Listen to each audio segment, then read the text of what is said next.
Hi everyone, in this video I'm going to show you how to remove watermark on Tab Color Pro. To remove watermark on Tab Color Pro, first of all open up the Tab Color Pro application on your mobile device. After you open up your application on your mobile device, log into your account as you normally do. Now click on the gear button at the top right hand corner and this will open up the settings menu. Scroll all the way down until you see the remove watermark option and toggle on the button right next to remove watermark.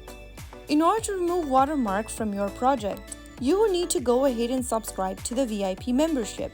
Select from the packages displayed on the screen and then click on the subscribe button at the bottom. Go ahead and follow through the prompts, and once you have subscribed, you will be able to remove the watermark from all of your images. So that's how it's easily done. If you found the video to be helpful, go ahead and give us a thumbs up.